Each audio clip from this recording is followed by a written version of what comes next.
Berapa banyak orang yang berzikir kepada Allah tapi tidak menerima, tidak merasakan ketenangan.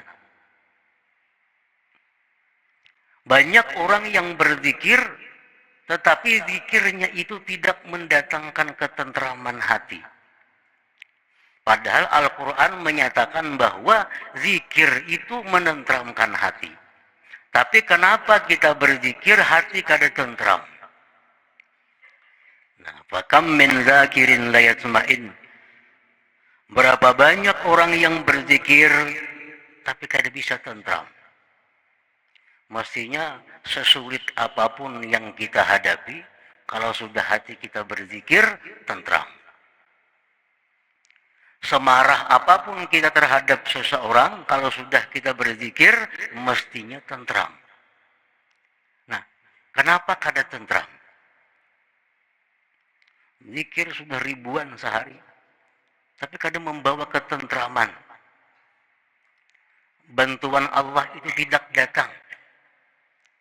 Madad ilahi tidak datang. Wa kam min zakirin la yusyahid. Berapa banyak orang yang berzikir tapi tidak bisa musyahadah. Ini sudah hari-hari berzikir la ilaha illallah. Dalam hatinya tiada yang berbuat kecuali Allah. La ilaha illallah. Tidak ada yang berbuat kecuali Allah. Tapi pada kenyataannya melihat kejadian-kejadian lupa kepada Allah. Melihat sesuatu lupa kepada Allah. Tapi bila waktu berzikir, la ilaha illallah, tiada yang berbuat kecuali Allah, tidak ada ciptaan kecuali ciptaan Allah. Nah, sudah melihat kenyataannya lupa kepada Allah.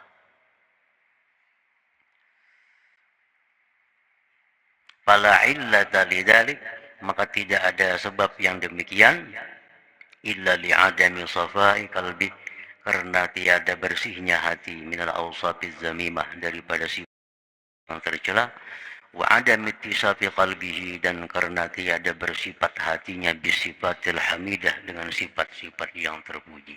Itu sebabnya. Sekalinya itu sebabnya. Kenapa zikir itu kadang membawa ketentraman? Ternyata hati orang yang berzikir itu masih dipenuhi dengan sifat yang tercela. Nah, kenapa zikir yang dibaca sehari ribuan kali, tapi begitu keluar rumah sudah lupa kepada Allah? Ternyata hati orang berzikir itu masih dipenuhi dengan sifat-sifat yang tercela.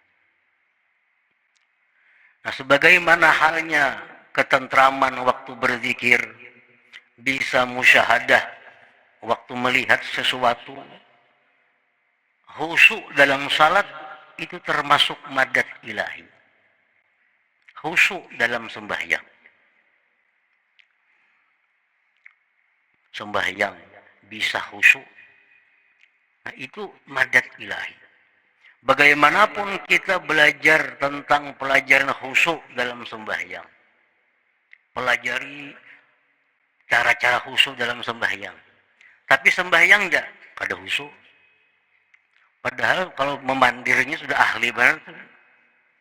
Memandirnya sudah ahli luar biasa. Cara khusyuk sembahyang kayak ini, kayak ini, kayak ini, kayak itu, kayak itu, kayak itu. Sembahyang enggak ada khusyuk. Karena khusyuk ini adalah madadun ilahi, ini pemberian Allah. Yang Allah berikan kepada orang yang siap untuk itu, yaitu orang yang hatinya bersih dari sifat yang tercela. Nah, para muhibbin rahimakumullah, seapa kita dapat khusyuk dalam sembahyang, nah seitulah kemampuan hati kita untuk menerima pemberian Allah itu. Masing-masing orang ini kada sama khusyuknya. Ada yang khusyuk sembahyang itu mungkin 1/10 dari 4 rakaat. Ada yang khusyuknya cuma sekian persen. Ada yang khusyuknya cuma 1%. Nah, ini khusyuk ini pemberian Allah. Allah berikan kepada orang yang siap menerimanya itu. Siapa yang siap itu? Orang-orang yang hatinya bersih daripada sifat-sifat yang tercela itu. Nah, para muhibbin rahimakumullah. Wasifatul mazmumah al-mani'atu liwurudil amdad, bermula sifat-sifat yang tercela yang mencegah datangnya bantuan Allah tadi. Kal kibri, seperti sifat sombong. Sifat sombong. Bagaimana sombong itu? Seperti merasa bahwa dirinya itu lebih takwa dari orang lain. Dirinya itu lebih mulia dari orang lain. Dirinya itu lebih bersih dari orang lain. Nah, bila ada hati kita perasaan seperti itu, maka itu namanya kibir. Dan ini mencegah datangnya bantuan Allah tadi kepada hati kita. Jadi jangan sekali-kali kita merasa bahwa diri kita ini lebih baik, lebih mulia dari siapapun walaupun dari orang kafir.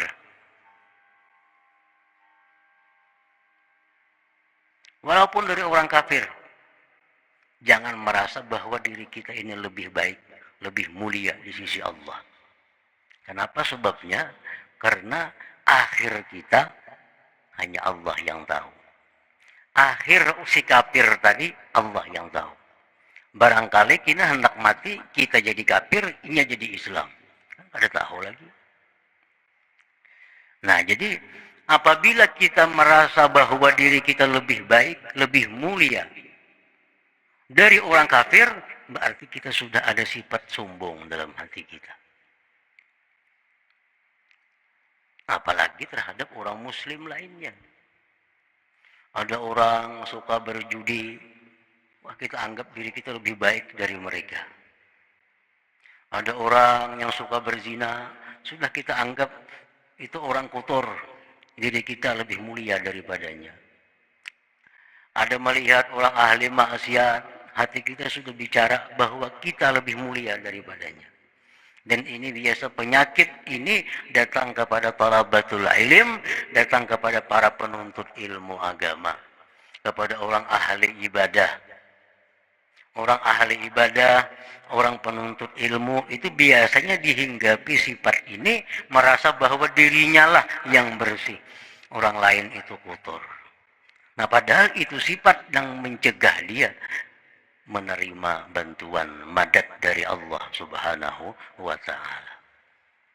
Jadi jangan ada lagi dalam diri kita bahwa kita ini lebih mulia dari orang lain. Jangan ada lagi dalam diri kita merasa bahwa kita ini lebih takwa dari orang lain. Karena ketakwaan itu hanya Allah yang tahu. Al-Quran mengatakan, Wallahu ya'lamu man ittaqa. Allah mengetahui dengan orang yang takwa. Kita kada tahu. Jangan ada dalam hati kita merasa bahwa kita lebih takwa walaupun dari penjudi. Jangan ada dalam hati kita merasa lebih takwa walaupun dari ahli zina. Karena barangkali dia hanya zina dosanya, sedangkan kita macam-macam dosa. Ada ria, ada sombong, ada dengki. Nah, kita kada tahu itu. Jangan ada lagi perasaan bahwa diri kita lebih mulia dari siapa jua pun. Nah, ini bila sudah demikian, kibir sombong itu hilang dari hati kita. Dan ini membuka untuk menerima madad ilahi, bantuan dari Allah tadi. Sehingga kita berzikir tentram hati. Kita membaca Quran, tentram hati. Sembahyang lebih khusyuk. Kita berzikir, bisa musyahadah kepada Allah. Kalau sudah pencegahnya ini hilang dari hati kita. Nah, para muhibbin rahimakumullah. Qala Allah Ta'ala, firman Allah Ta'ala, Sa'asrifu an ayati alladzina yatakabbaruna fil ardi bighairil haqq. Allah menyatakan, selagi aku palingkan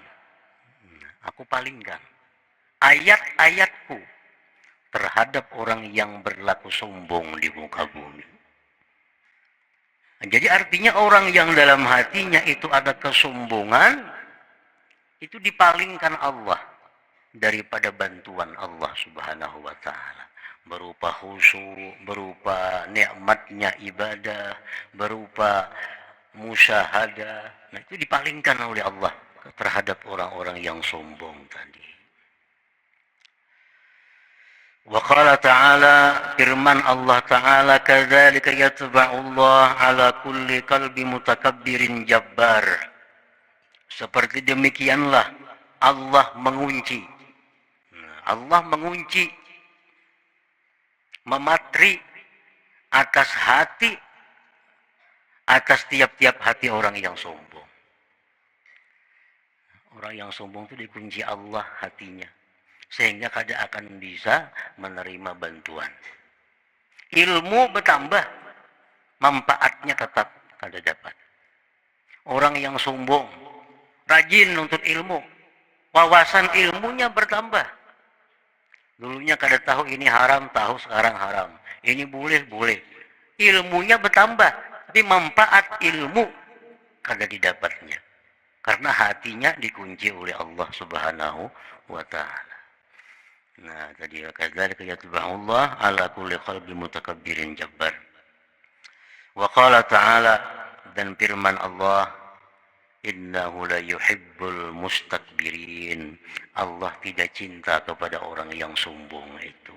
Kalau Tuhan kada cinta, jelas Tuhan kada akan memberi bantuan-bantuan, anugerah-anugerah tadi.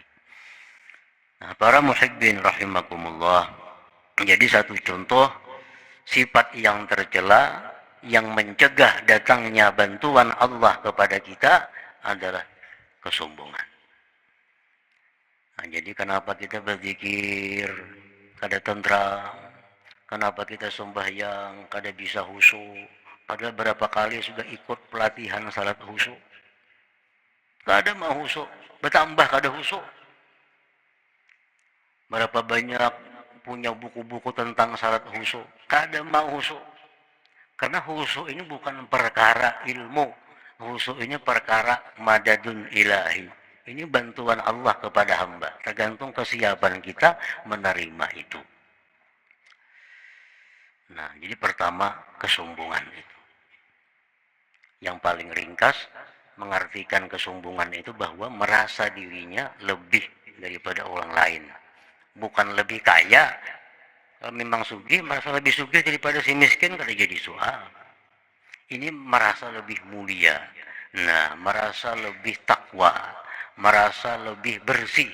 Nah, ini yang dimaksud dengan kesombongan itu. Kalau orang merasa dirinya bungas pada orang lain, kalau bujur-bujur bungas ya kada jadi masalah, itu lain sombong orangnya. Bungas orangnya, dalam hatinya bungas kepada itu, nah kada jadi soal, memangnya bungas. Ini perkara zahir. Nya bisa duit 1 triliun. Nang saya kongnya 1 miliar. Akhirnya sugi aku pada itu. Kada jadi soal tuh bujur aja itu. Yang dimaksud sombong ini adalah urusan yang dia tidak tahu. Seperti merasa lebih takwa, merasa lebih diperhatikan Allah, merasa dirinya suci. Nah, ini kesombongan. Nah, para muhibbin rahimakumullah. Yang kedua, yang mencegah datangnya madad ilahi tadi adalah wahubbud dunia, mencintai dunia. Mencintai dunia. Apa itu dunia? Yang bila kita cinta kepadanya menutup bantuan Allah. Nah, dunia itu artinya adalah sesuatu yang membuat kita sengsara di akhirat. Itu dunia. Nah, sesuatu yang membuat kita sengsara di akhirat, itulah dunia. Apabila kita mencintai sesuatu yang membuat kita sengsara di akhirat, apapun sesuatu itu, nah maka itu mencegah datangnya madad ilahi tadi. Seperti mencintai kemaksiatan, mencintai barang-barang yang membawa kepada kemaksiatan. Ini dunia. Kalau mencintai sesuatu yang mendatangkan kebahagiaan di akhirat, itu bukan dunia. Bukan dunia. Aku cinta dengan duit. Kenapa cinta duit? Karena duit ini aku bisa bersedekah. Duit ini aku bisa berwakaf. Duit ini aku bisa memberikan ini untuk kebaikan, untuk jalan Allah Subhanahu wa Ta'ala. Maka duit seperti itu bukan dunia. Bukan dunia. Karena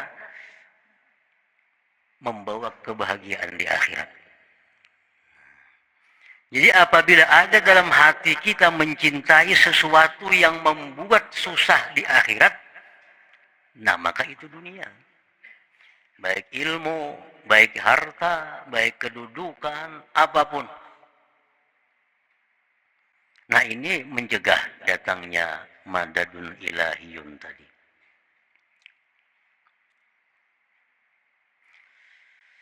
Rasulullah SAW bersabda, ad-dunya mal'unah. Ujar Nabi, dunia itu dilaknat. Dunia itu dilaknat. Artinya, sesuatu yang membawa kesengsaraan di akhirat, itu dilaknat Allah. Sesuatu yang membawa kepada kesusahan di akhirat, itu dilaknat Allah. Bila kita mencintai sesuatu yang dilaknat oleh Allah, nah logikanya kan jelas. Kita mencintai sesuatu yang dilaknat oleh Allah, jelas Allah akan marah kepada kita. Kalau Allah marah, tentu bantuan akan berhenti. Yang dulunya khusyuk bisa hilang khusyuknya. Yang dulu ada kenikmatan dalam baca Quran bisa hilang kenikmatannya. Yang dulunya senang, lezat waktu sujud, sekarang bisa hilang lezatnya. Karena kita mencintai sesuatu yang dilaknat oleh Allah Subhanahu wa Ta'ala. Para muhibbin rahimakumullah. Di antaranya lagi sifat-sifat yang mencegah datangnya bantuan itu adalah al-hikdu, dendam. Menyimpan kemarahan kepada seseorang. Ini lawannya maaf. Lawannya maaf. Menyimpan kemarahan kepada seseorang. Dendam. Kenapa sifat dendam ini mencegah datangnya bantuan Allah tadi? Rasulullah menyatakan al-mu'min laisa bihaqud. Ujar Nabi, orang beriman itu kada mau dendam. Orang beriman itu kada pendendam. Nah, kalau inya dendam berarti kada beriman. Orang kada beriman maulah dapat khusyuk sembahyang. Maulah dapat lezat ibadah. Maulah dapat musyahadah menyaksikan Allah, kada akan bisa.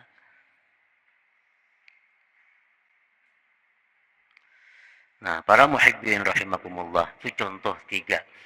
Masih banyak lagi sifat-sifat yang lain yang kita pelajari yang mencegah. Cuma ini yang pokok, yang utama. Bahwa kesombongan, mencintai sesuatu yang menyusahkan kita di akhirat, dendam kepada orang. Itu mencegah datangnya madad ilahi kepada kita. Wa syuruku anwaril awrat wal a'malis salihat ala safa'il qalbi minaz dzunub wal aqzar.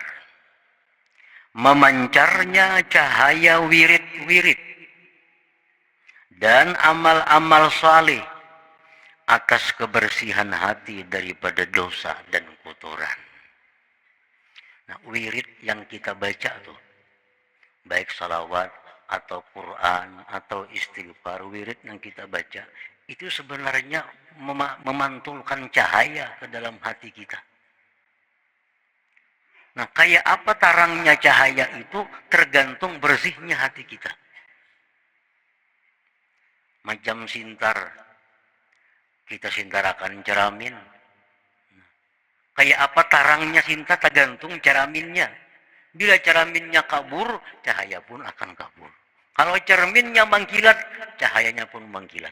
Nah, wirid yang kita baca itu sebenarnya mengeluarkan cahaya ke dalam hati kita. Amal-amal salih demikian.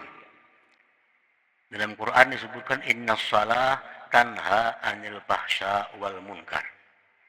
Sembahyang itu memancarkan cahaya ke dalam hati. Dengan cahaya itu maka tertegah berbuat kejahatan. Nah, itu cahaya sembahyang. Jadi sembahyang itu mengeluarkan cahaya sebenarnya yang menyinari hati. Nah, bila hati kita ini bersih, hati kita menerima cahaya itu, maka cahaya itu bisa mencegah anggota kita daripada berbuat kemungkaran. Allah mengatakan inna shalah tanha anil fahsya wal munkar. Sembahyang mencegah kemungkaran. Nah, kalau orang sembahyangnya rajin, maksiatnya rajin, berarti cahaya sembahyang ini kada tembus ke dalam hatinya. Kada tembus. Andai kata cahaya itu bersinar ke dalam hati, maka pasti orang ini akan jauh dari kemungkaran.